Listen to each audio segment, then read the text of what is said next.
नमस्कार, स्वागत है आपका राजनीति 24 न्यूज में और मैं हूं आपके साथ गरिमा मकरानी। आइए देखते हैं खबरें विस्तार से। बता दें, पिछले 7 दिनों से इंदौर के केंद्र जेल में कैदियों के बीच कथा का आयोजन किया जा रहा था। इस कथा में बड़ी संख्या में कैदी भी शामिल हुए थे और जमकर भजनों पर नृत्य भी कर रहे थे। 7 दिन बाद आज रविवार को इस कथा का समापन हुआ।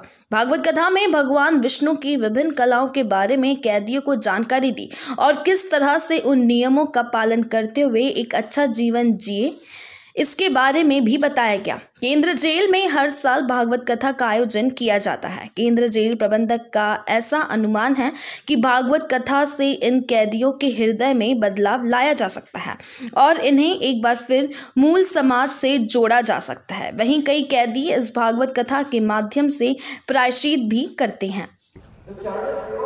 आज श्रीमद् भागवत कथा का आज अंतिम दिवस है और आज कथा हमारी संपन्न हो जाएगी। यह कथा हमारी 1 तारीख को प्रारंभ हुई थी और विगत 7 दिनों से लगातार चल रही है।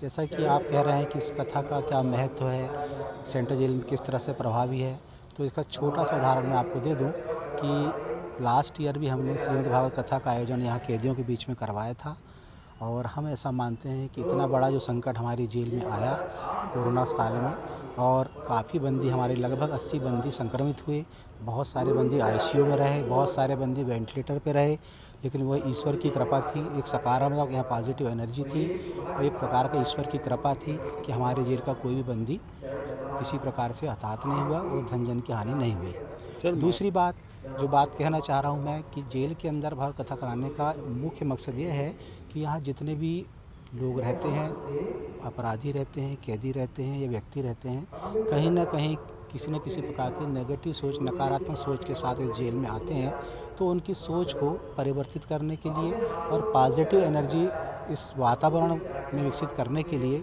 इस प्रकार के धार्मिक आयोजन कराए जाना आवश्यक है, ऐसा मैं मानता हूँ। अभी के लिए इतना ही। लगातार खबरों के लिए बने रहिए राजनीति 24 न्यूज के साथ। नमस्कार।